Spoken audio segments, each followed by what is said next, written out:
අපි මේ වීඩියෝ එකේදී බලමු Smart Extrude ගැන කතා කරන්න. මේක 2021කින් පස්සේ එකව වෙච්ච කමාන්ඩ් එකක්. මේකෙදි වෙන්නේ අපි අනිත් එක්ස්ට්‍රූඩ් කරනවා වගේමයි. නමුත් මේකෙදි අපේ ඔටෝමැටික්ලි ක්ලීන් වෙනවා, ඩබල් වෙන වර්ටෙක්ස් එහෙමත් නැත්නම් ඩබල් වෙන පොලිස්. ඒ වගේ දේවල් ඔටෝමැටික්ලි ක්ලීන් වෙනවා. මේක ඊට වැඩිය දෙයක් තියෙනවා මම ඔයගලන්ට කරලා පෙන්නන්නම්. ඔයගොල්ලෝ දන්නවනම් SketchUp වල වැඩ කරලා push pull කියනක ඒකෙදි වෙන දේ තමයි මේකෙදිත් වෙන්නේ. මේක පාවිච්චි කරන්න transform, ඒ කියන්නේ move tool එකත් එක්ක shift එක පාවිච්චි කරලා තමයි අපි මේක use කරන්නේ. මම මේක අපි උදාහරණයක් කරලා බලමු. මම box එකක් create කරගන්නම්.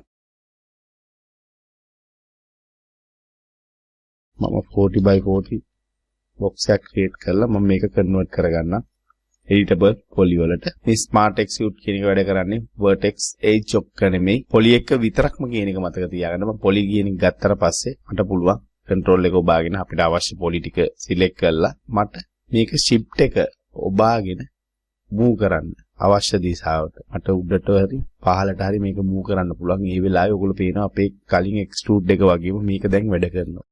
කලින් මේම ඔප්ෂන් එකක් තිබ්බේ නැහැ. මේක ඉතාලම පහසුයි. ඔයගොල්ලන්ට හැබැයි හිතෙනවා ඇති කලින් extrude දෙකම නේද මේ කියලා. නමුත් මේකේ වෙනසක් තියෙනවා. මම ඔයගොල්ලන්ට පෙන්නන්නම්. මේක අන්ඩු කරගන්නම් දැනට. කළා මම මේකේ මේ කෙරෝල poly ටික select කරලා extrude කරන්න. මෙහෙම පහළට extrude කරද්දි ඔයගොල්ලන්ට පේනවා මේ පේන දේ මෙන්න මෙතන මේ වගේ පොලිස් මේ විදිහට තියෙන්නේ. මේක හැබැයි එච්චර හොඳ දෙයක් නෙමෙයි අපේ මොඩලින් වලදී.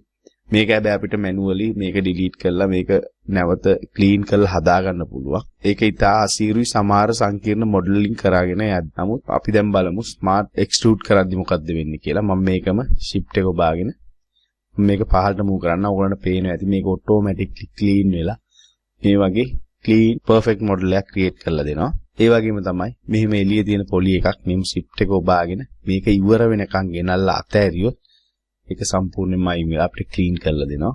ඒ වගේම අපි මේ වගේ පොලිස් ටිකක් මොඩල් එක එළියටම ගෙනල්ලා කරොත් ඒ වගේ හෝල් එකක් හදාගන්න. පොයින්ට් එකක් ඕපනින් එකක් හදාගන්න බොහොම පාසිව්. ඔයගොල්ලන්ට දැන් තේරෙනවා ඇති අපි ඉස්සර කවුරු හරි මේකේ මොඩලින් කළා නම් 3D Max වල අපි කොහොමද window opening same walls වල හැදුවේ කියලා. දැන් ඒක කොච්චර පහසු වේද කියලා මේ කමාන්ඩ් එකත් එක්ක. ඒ වගේම මේකේ හොඳම වැඩේ කියන්නේ මේ අපි මේ පොලි එකක් අපිට මෙහෙම කෙලින් විතරක් නෙමෙයි අපිට පුළුවන් මේක ඇන්ගල් එකට උනත් move කරන්න. අපි තම මේක මමල්ලලා මේක move කරගෙන එනවා. මේක එළියට එන එක කරලා මේ බලන්න පේනවා මට අවශ්‍ය විදිහට තියලා මේක අතාරින්න පුළුවන්. එතකොට මේක සම්පූර්ණම ඇන්ගල් එක ඕපනින් එක හැදෙනවා. ඕගලන්ට පේනවා මේ මෙතන මේක ක්ලීන් එක වෙනවා. අපිට මේ විදිහට ක්ලීන් මොඩලින් කරගන්න ඉතාම පහසුයි. ඒ වගේම ඕගලන්ට මම පෙන්නන්න මේක අපිට ස්නැප් එකත් එක්ක පාවිච්චි කරලා මේවා එකට එලයින් කළොත් කොහොමද ක්‍රියේට් වෙන්නේ කියලා.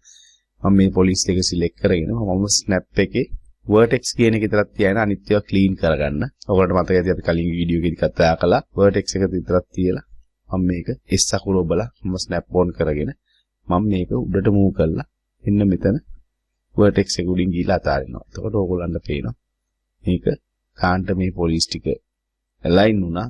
දැන් අපි බලමු එතන පොලිස් එකක් අපි අල්ලලා move කළොත් මොකද වෙන්නේ කියලා. මම ස්නැප් එක off කරන්න. කළා move කරද්දී ඕගොල්ලන්ට පේනවා අනිත් පොලිස් එක හොඳට එක්කහුව වෙලා තියෙන්නේ. අපි move කරද්දී එකට move වෙනවා කියන එක. මේක අපිට අර අනිත් එක්ස්ක්ලූඩ් එකේදී මේක දකින්න හම්බ වෙන්නේ නැහැ. මෙහෙම එකට හොඳට මොඩල් එක ක්ලීන් වෙන. මේක තමයි ස්මාර්ට් එක්ස්ක්ලූඩ් වල තියෙන වාසිය සහ පවර්ෆුල් එක.